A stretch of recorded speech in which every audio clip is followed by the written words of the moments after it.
In 5.9, we'll be talking about approximate integration.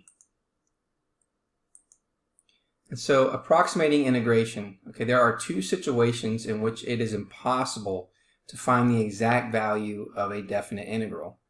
The first situation arises from the fact that in order to evaluate the integral from a to b, using the evaluation theorem, we need to know an antiderivative of f. Now sometimes, however, it is difficult or even impossible to find an antiderivative. For example, it is impossible to evaluate the following integrals exactly. Now the second situation arises when the function is determined from a scientific experiment through instrument readings or collected data. There may be no formula for the function. In both cases, we need to find approximate values of definite integrals. We already know one such method. Recall that the definite integral is defined as a limit of Riemann sums, so any Riemann sum could be used as an approximation to the integral. So if we divide the interval from a to b into n subintervals of equal length, the displacement is equal to b minus a over n. Then we would have the following integral converted into a summation from 1 to n, where x subscript I, or the ith x, is any point in the ith subinterval.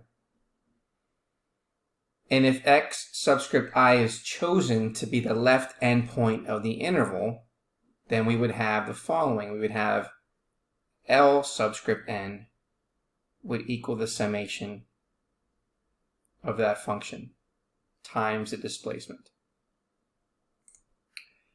Now, if f of x is greater than or equal to 0, then the integral represents an area, and it represents an approximation of this area by the rectangle shown in the figure with n is equal to 4.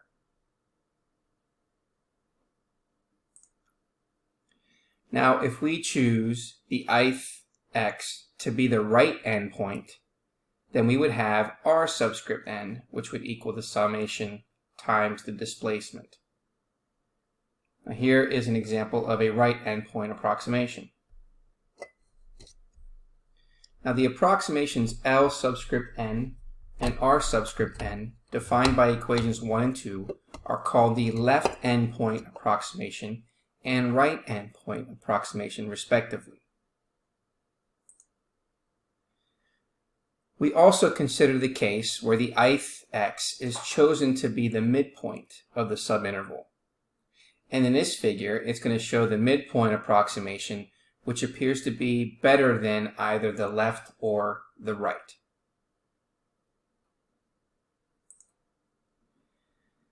Now here we have the midpoint rule.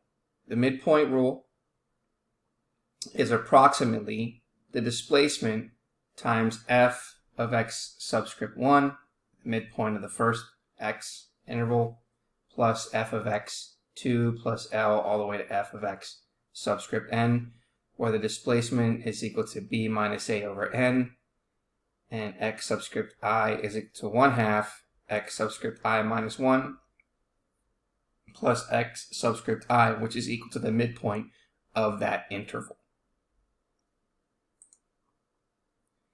Another approximation, called the Trapezoidal Rule, results from averaging the approximations in equations 1 and 2. So you would have the following integral is approximately 1 over n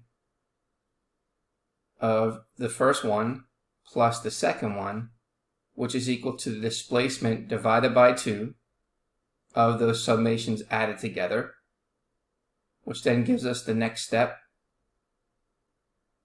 And therefore, we have our following step, which is multiplying this x subscript 1, x subscript 2, and so forth, multiply that by 2.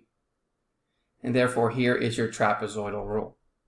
You would have the displacement divided by 2 times f of x sub 0 plus 2 times f of x subscript 1 all the way to 2 times f of x subscript n minus 1 plus f times x subscript n, where the displacement is equal to b minus a over n, and the ith x is equal to a plus I times the displacement. Now the reason for the name trapezoidal rule can be seen in this particular figure, which illustrates the case with f of x is greater than or equal to 0 and n is equal to 4. So therefore you're seeing these particular trapezoid figures within this particular area. Now the area of the trapezoid that lies above the ith subinterval is given by the following. The displacement times f of x subscript I minus 1 plus f of x subscript I over 2, which is equal to the displacement divided by 2, adding those two functions together. And if we add the areas of all these trapezoids, we get the right side of the trapezoidal rule.